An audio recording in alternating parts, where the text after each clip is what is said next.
Commencing countdown. 3, 2, 1. This is the Contracting Experience, connecting government contracting professionals to the world around them through conversations with acquisition influencers, insights into evolving hot topics, and sharing lessons learned from the field.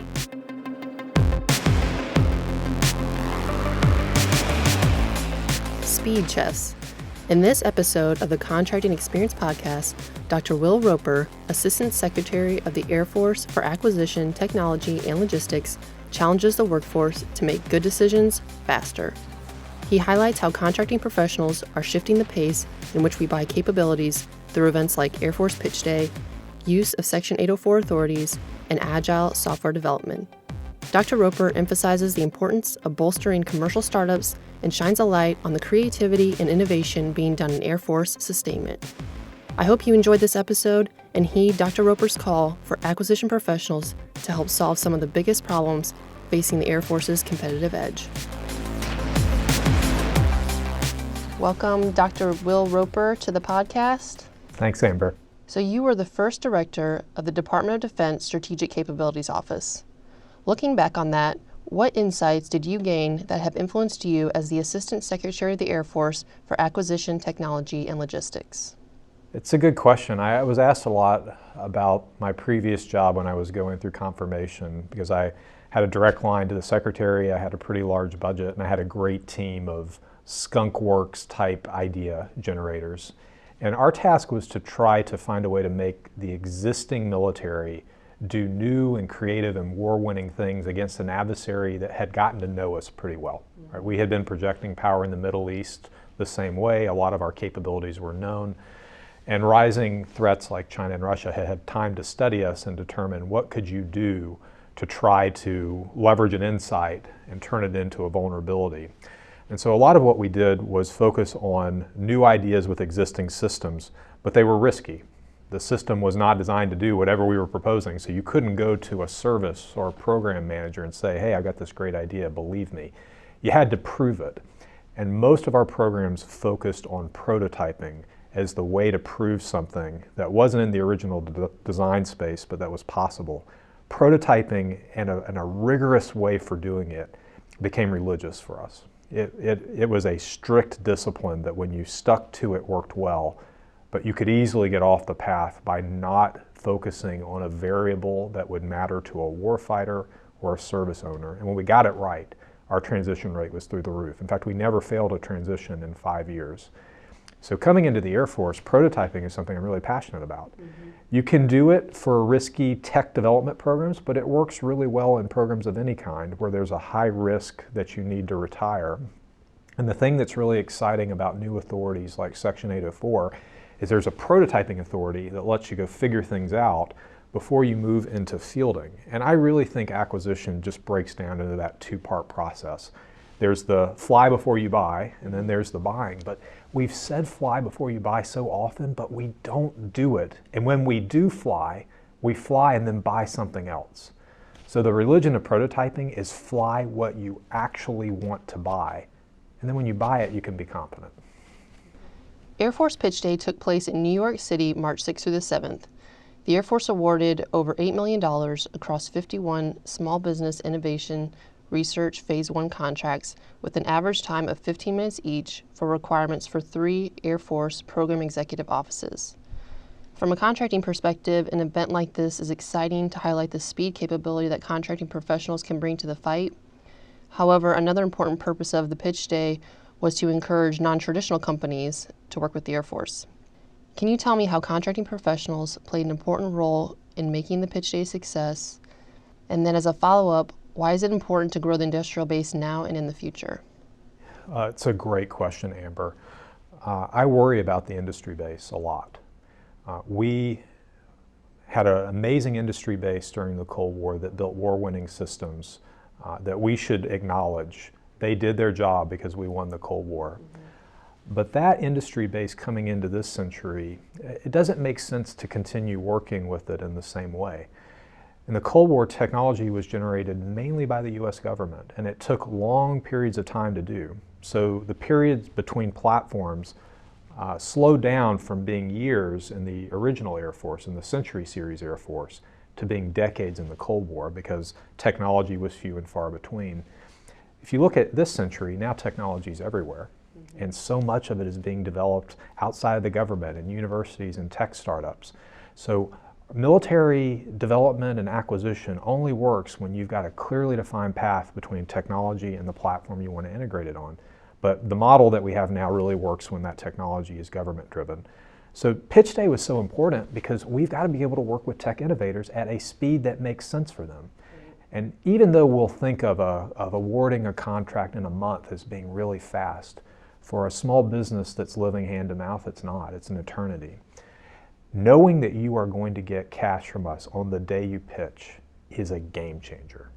Doesn't mean you're going to get the award, but if you're selected, being able to count that you are going to have money in your account changes the whole game. And I want to make sure folks understand why I think that's the case.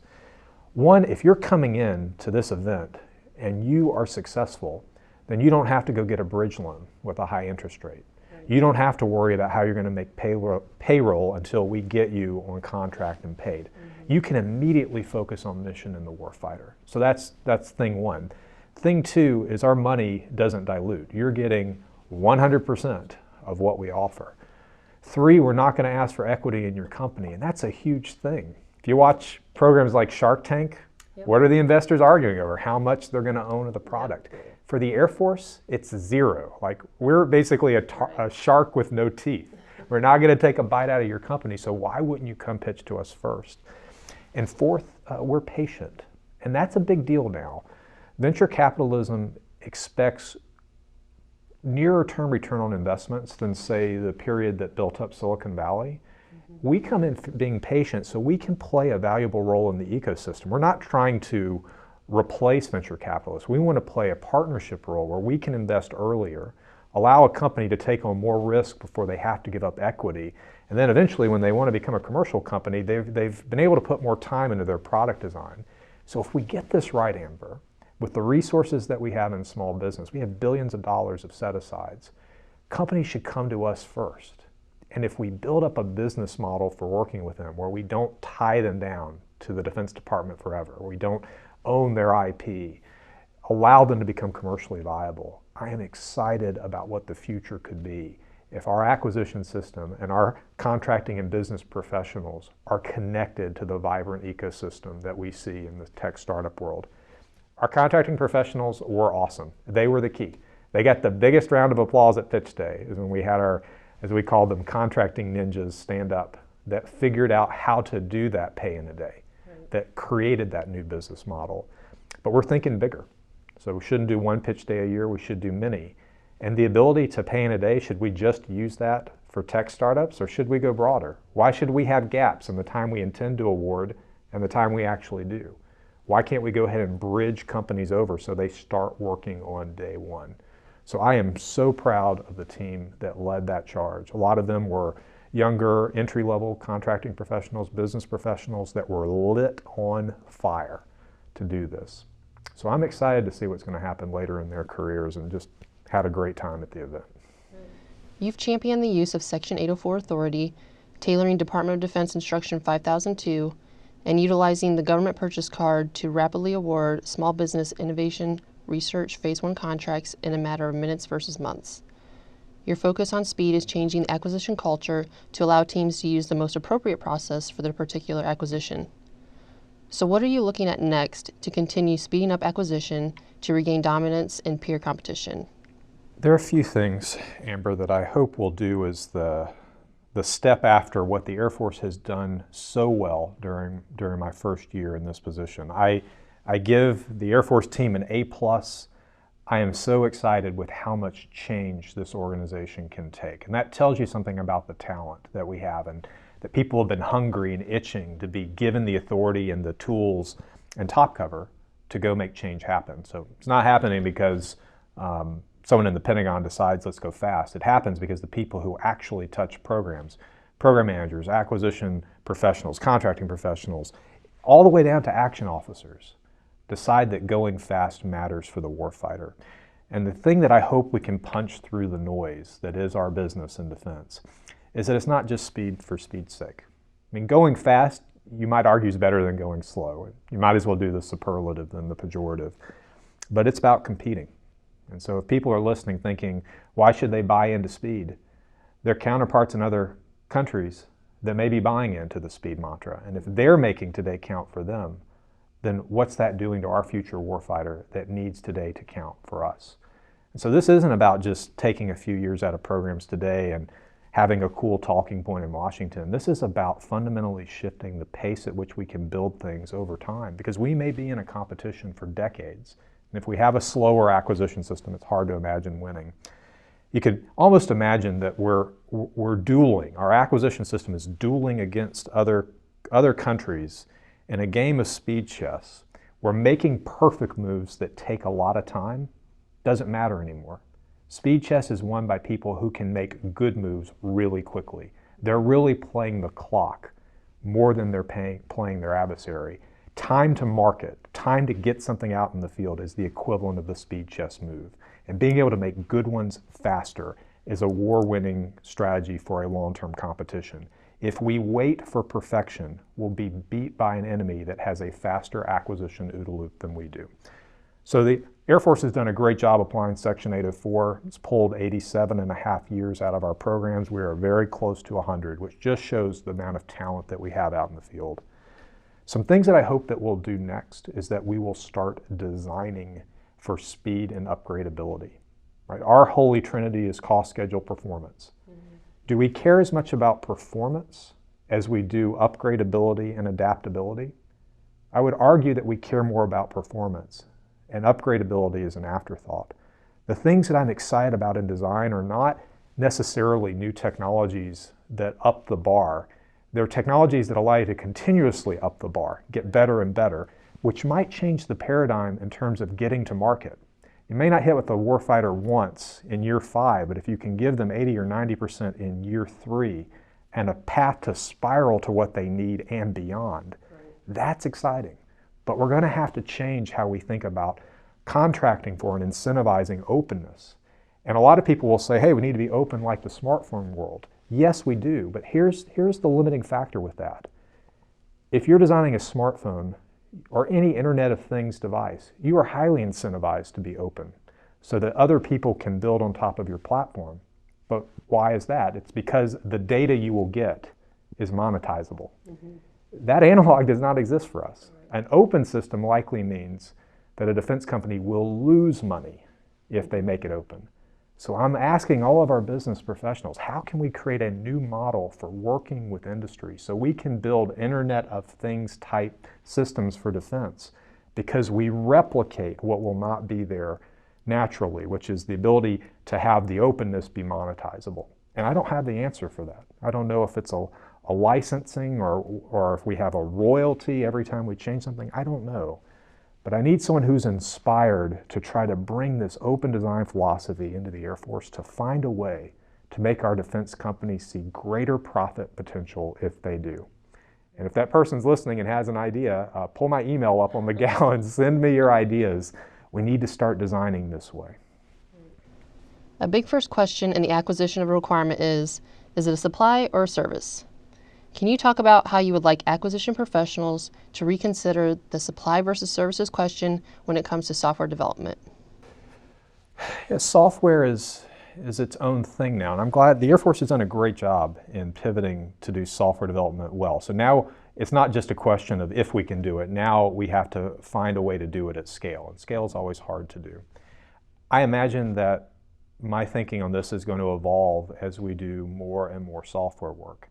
But at a macro level, it appears that when we do it successfully, we have basically rotated 90 degrees from thinking about the development as a product with an end state and a certain number of lines of code, and thinking of it as a service, where there's a level of effort that's continued indefinitely as long as the service is needed.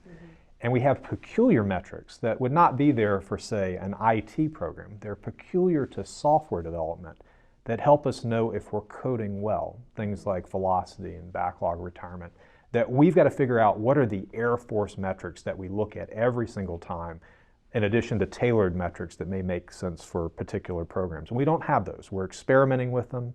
We've created a program executive office for digital that is responsible to me to tell us what those metrics are. And having a PEO for digital is not about having one PEO do all the coding. It's about trying to standardize the way we deal with services the same way we do that more broadly. So I'm hoping that in future that when we tell Congress software is now a service, we need a lot of money because we need to do a lot of software, but here are the metrics we're going to use to track it month to month that allow us to determine did we do well or not, and if we don't, then how do we get back on the path? And I'm seeing great work, and even big programs like B21. I just did a review of their software, and they've shifted to Agile, and you can look at their coding statistics on a weekly basis and know if they're ahead or behind. Because Agile is it's not new to us. Agile is just applying Lean Six Sigma approaches to software development, and then having metrics that tell you are you above or behind your targets. So I have a lot of hope that once we educate Air Force acquisition professionals on the peculiarities of software development, that the fact that we know how to manage a production line means we know how to manage a software line. The fact that we know how to do service contracting means we know how to do software contracting. And if Congress gives us a new color of money, which I hope they will for software, so that there is no distinction between software development and sustainment, then look out. We could quickly become an awesome software developer leading the charge for the government.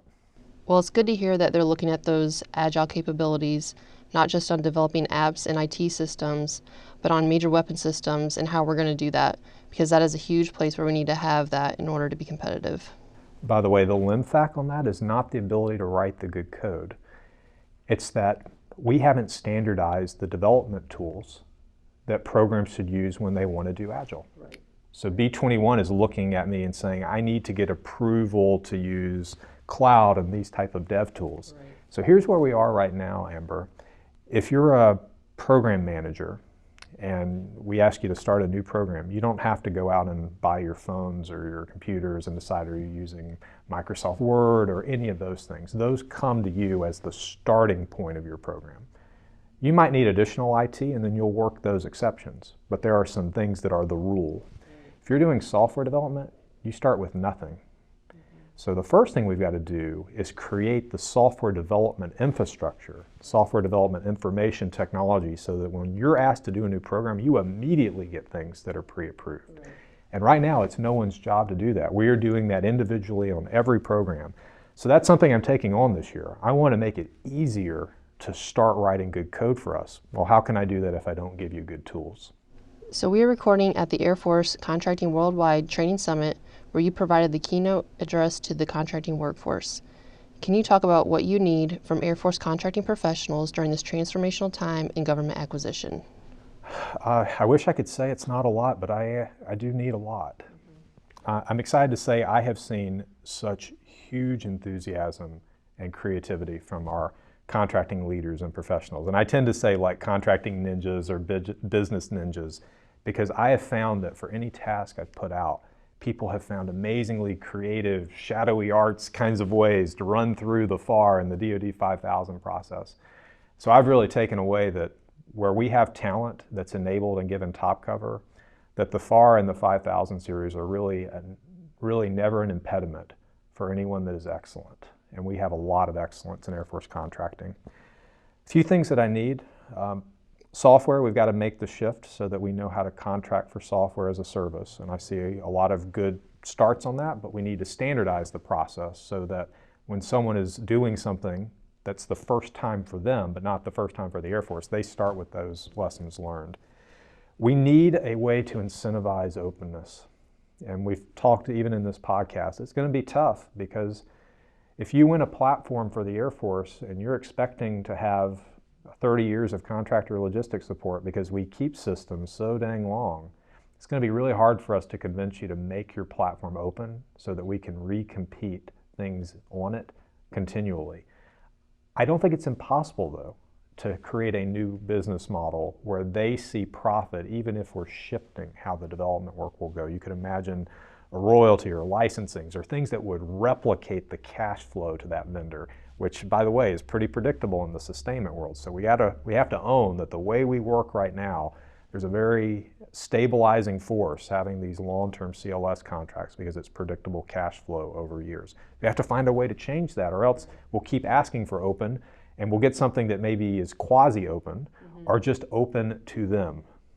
And we won't open to all. And I have no idea how to incentivize that now. So I hope someone listening will say, hey, I know how to do that. And if you do, please, please come talk to us. And I think the last thing we're going to have to do is just fundamentally shift how we work with commercial startups. And Pitch Day has been a good first step. We've shown we can award a contract and pay a company in less than 3 minutes. So I think in future, if someone wants to break that record, they're going to have to sprint to do the payment because that's pretty dang fast. Right. But that's just the first step. That just proves we can move money at the speed of relevance. Now we have to make it easy to get to that pitch event. And we need to take our game up to a completely different level. We need to start training people to think like investors. We won't be able to do this tech innovation treating every individual 50 or 150K award like a major program. We're going to have to treat it like a portfolio of efforts where we're statistically looking for return on investment. We're going to have to train people to be able to look at an idea and know whether or not it's worth the Air Force buying in and investing in it. And ideas are something that historically we haven't been able to buy. This is new. So our contracting process before our ninjas made Pitch Day work moved at a few month pace. That's as fast as I'm aware of for another transaction agreement, is about 2 to 3 months. And that's great for a lot of companies, but not a startup.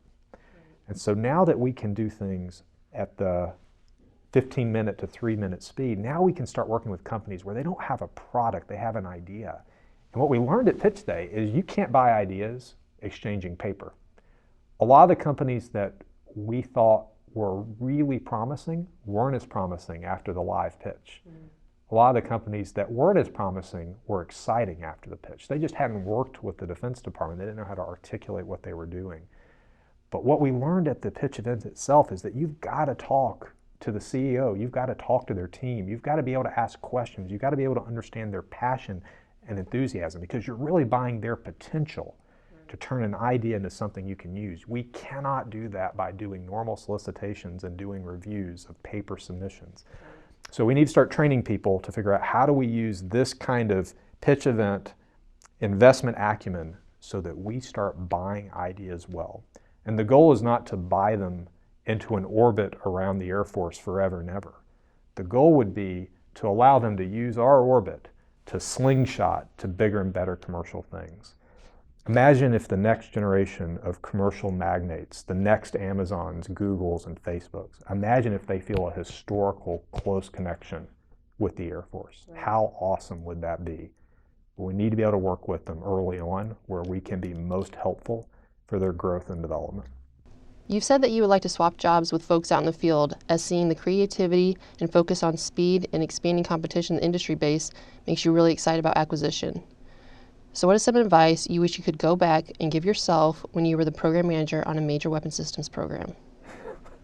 That I would probably go back and say I might be beyond hope in many areas. I wish I could go back and manage a program in the era of agile development tools.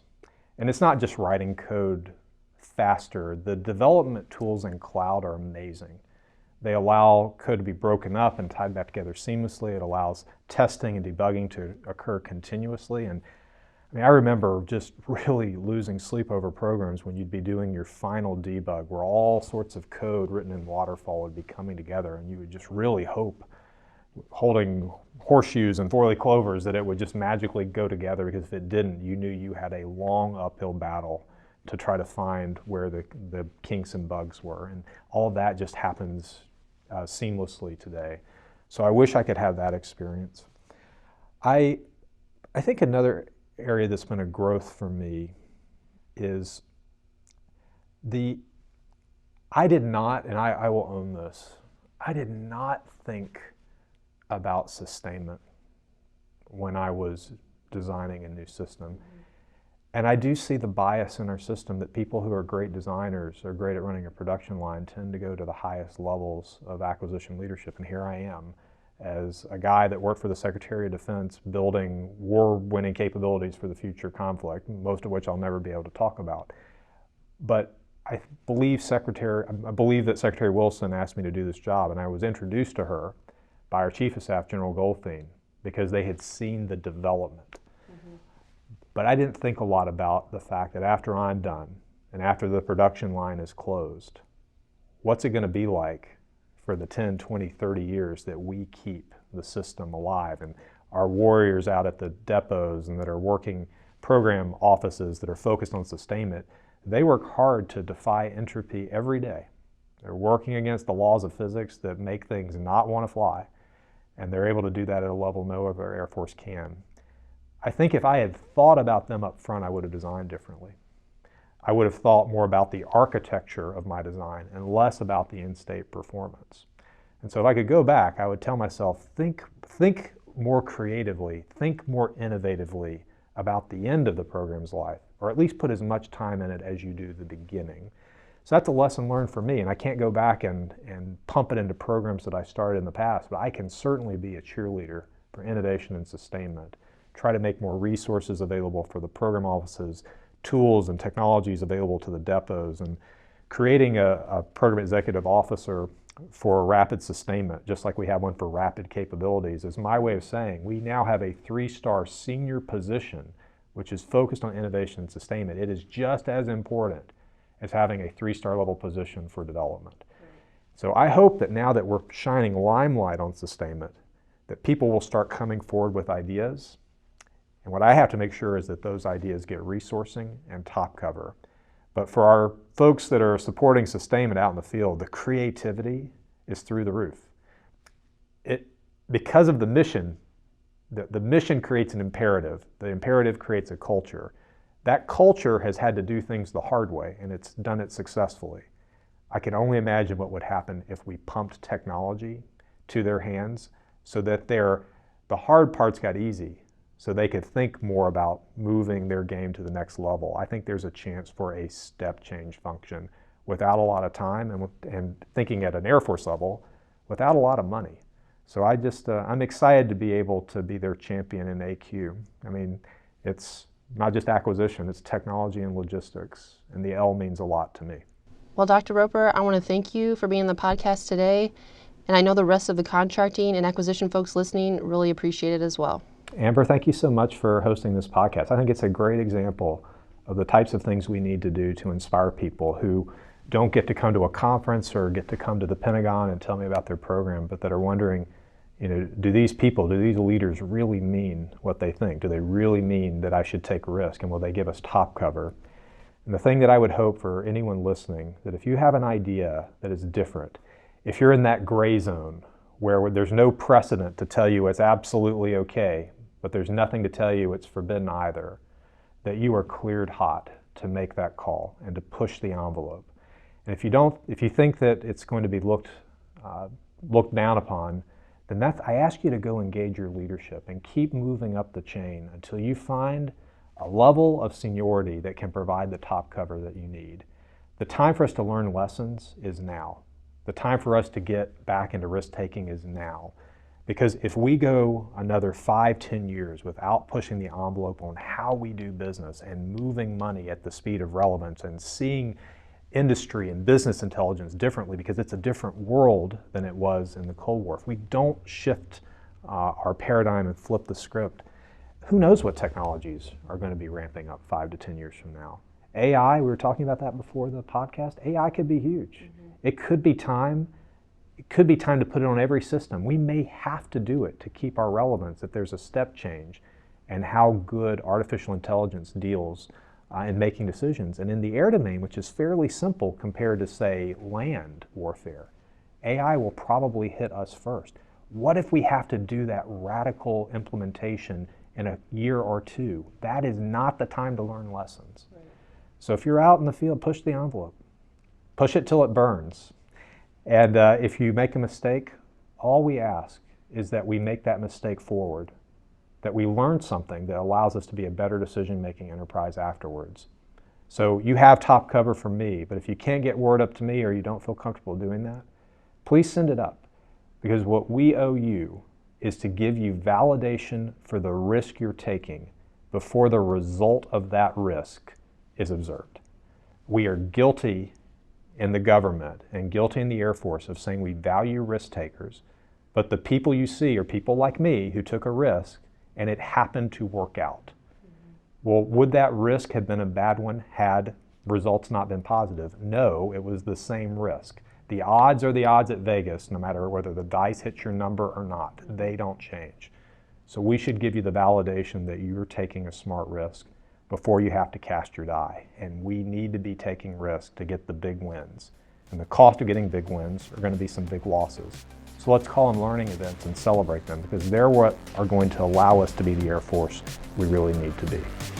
If you have suggestions for topics or people to interview or feedback on the podcast, you can submit those at thecontractingexperience@gmail.com. I want to thank you all for listening to the Contracting Experience podcast. Until next time, keep connecting to the world around you.